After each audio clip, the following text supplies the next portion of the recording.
Hello and welcome to the cafe once again.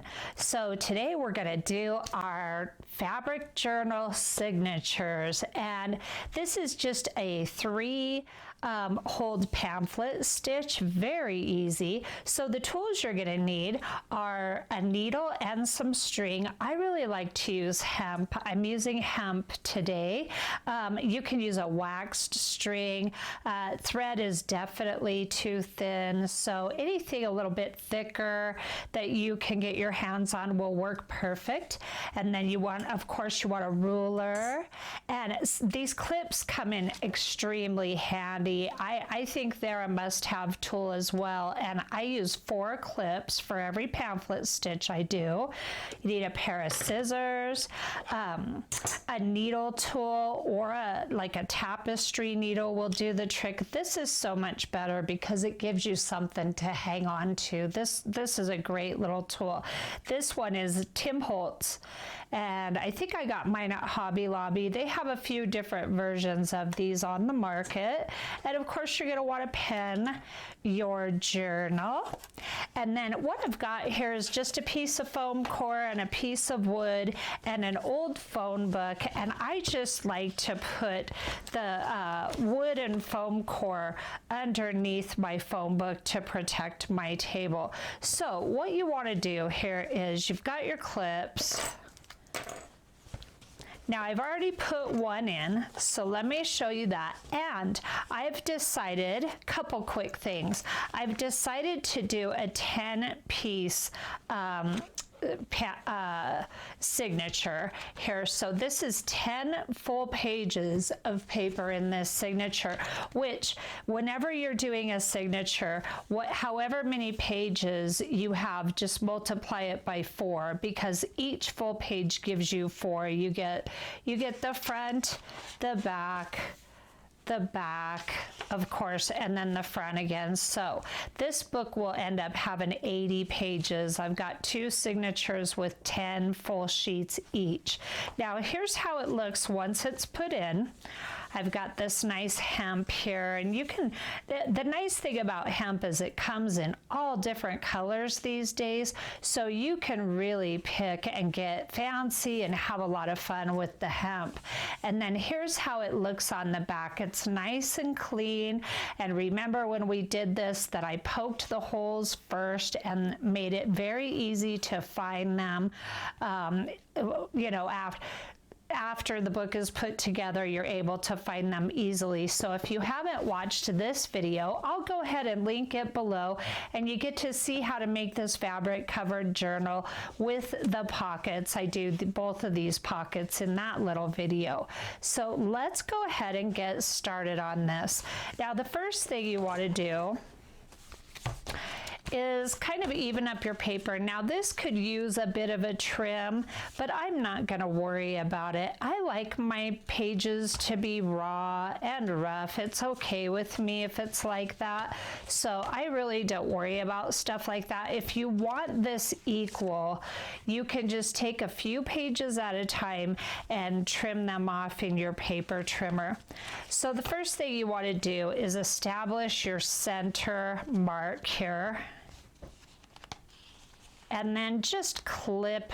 I clip all 4 sides. Now I've got one page in here that's a little bit bigger than the rest, and I'm leaving that too. I don't let a lot of stuff get to me, so if you want it to be just so, that's perfectly fine. But I used to really be a slave to my perfectionistic ways of being, and I still am at times, and I really don't prefer to be that way. I prefer to be much more laid back. It's easier on me anyway. So I wanted to show you real quick. Now back in that video of where we made this, I showed you the secret, and look at how lovely that fits inside the journal. And like I said in that video, this formula works every time for every size journal you want to make. It just works beautifully. So I wanted to show you that real quick. And you're going to see it all put together. So now what you've got is you've got your papers all pretty straight, in my case, And you've got all your clips on. Oh, I haven't talked much today. I've had some coffee, but I haven't really done any speaking, so I'm working the bugs out of my voice here. All right, so now what you want to do is same thing that we did with the book. You want to come in here, and I only worry about this one page, of course, and you can use a pencil, you can use a pen or a pencil. Let's go ahead and use a mechanical pencil so I can get rid of these. They're going to end up getting poked through, so you really won't see them anyway. Now what you want to do is, this is 8.5, so you want to make sure this is lined up well, and you want to put a mark right at 4 1/4, right in your center of the pages, of course. That kind of goes without saying, doesn't it? Okay, and then I always go an inch in.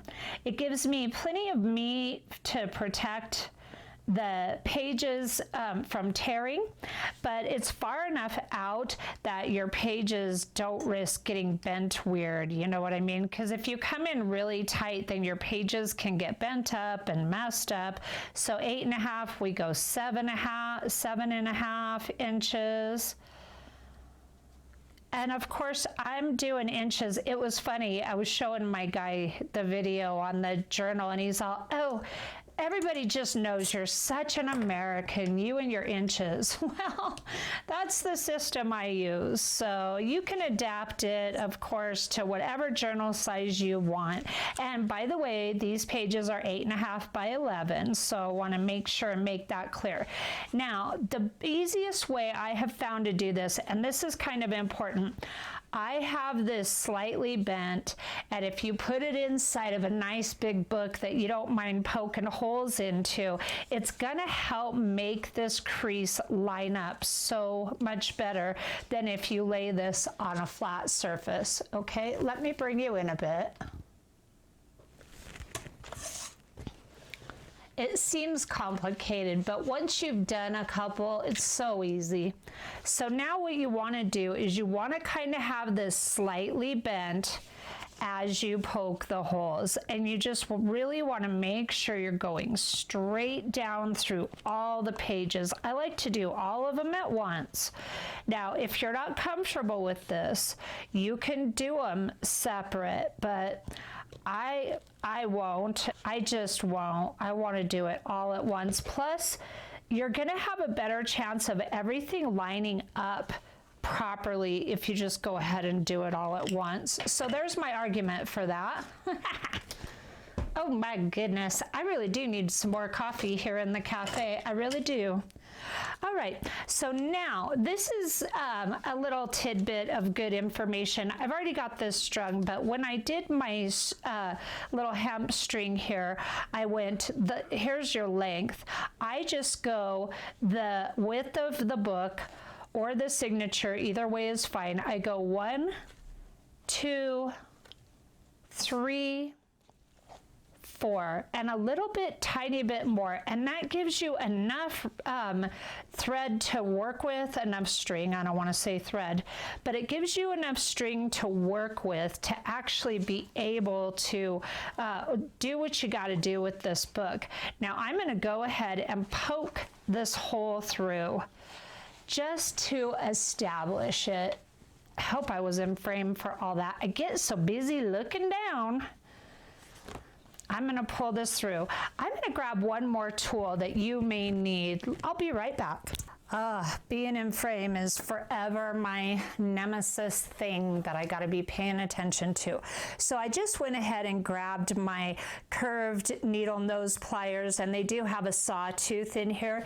You don't need the curved ones. If all you have are straight, they're going to work just fine. I just grabbed the pair that was the most readily available to me, and I'm just going to pull that all the way through. The only reason I'm doing that is so that the hole is established.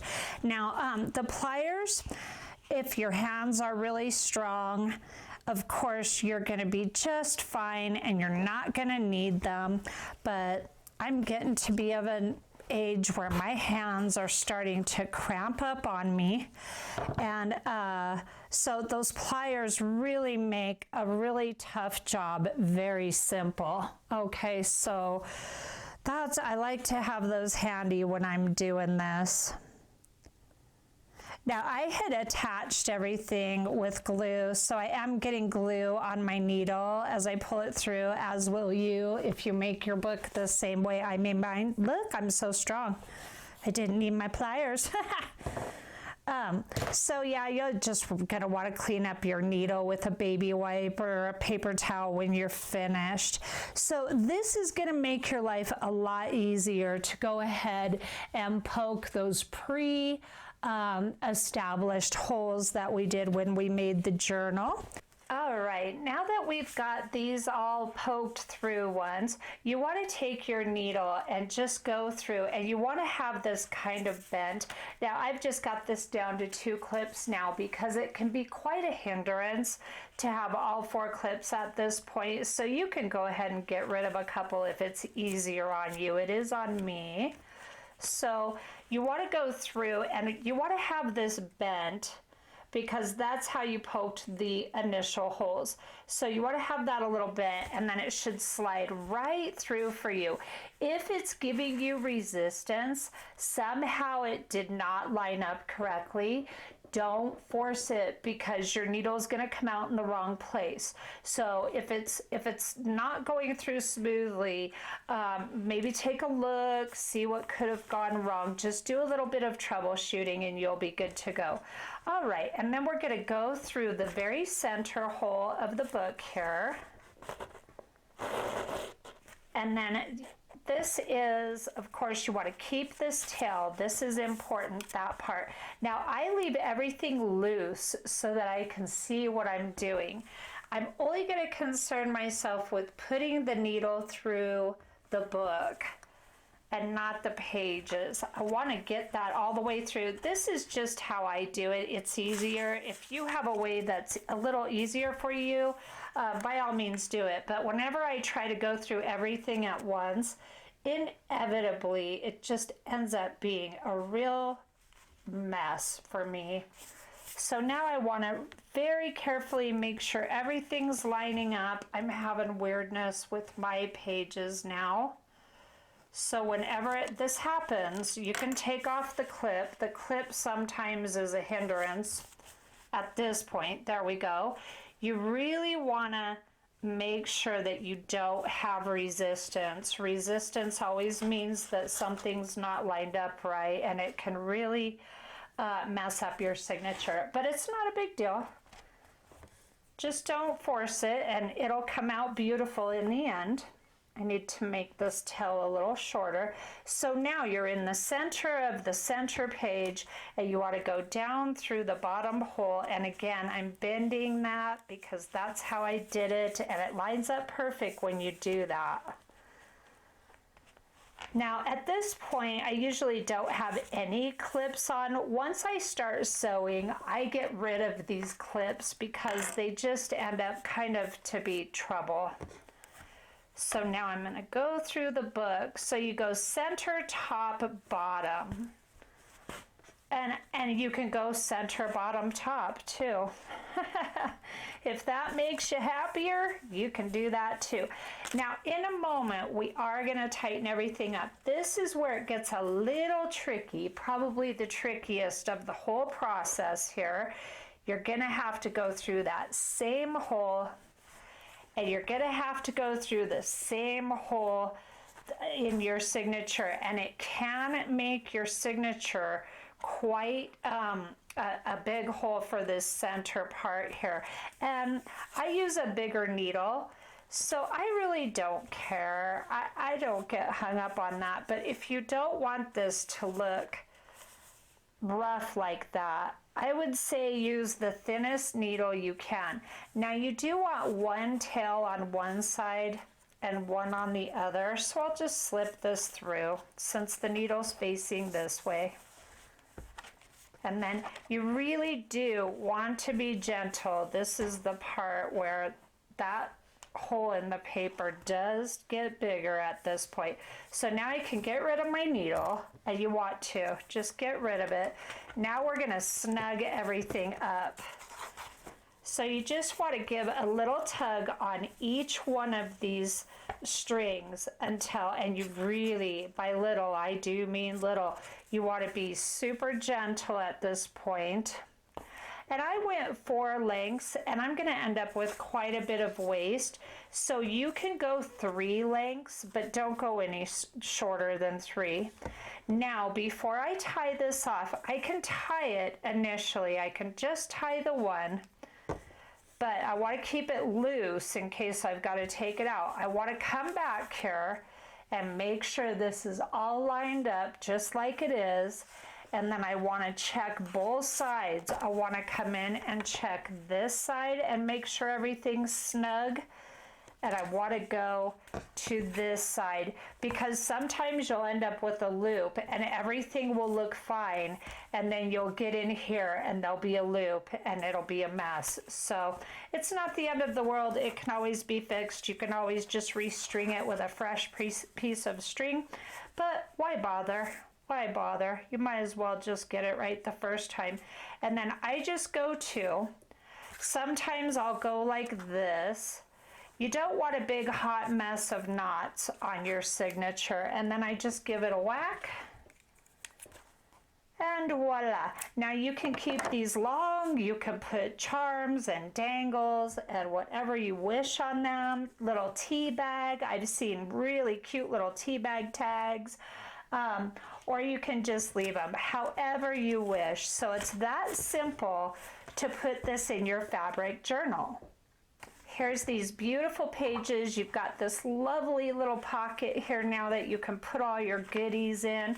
And I went ahead, I had all this stained, coffee stained and dye stained papers, gray, and I wanted the whole book to be gray since the inside was. I just think it looks really sharp with all these gray pages in here. So have fun with your pages. These are all scrapbook paper. So your signature is really that simple, and I hope you give this whole thing a shot, and I will see you very soon. Have a great day.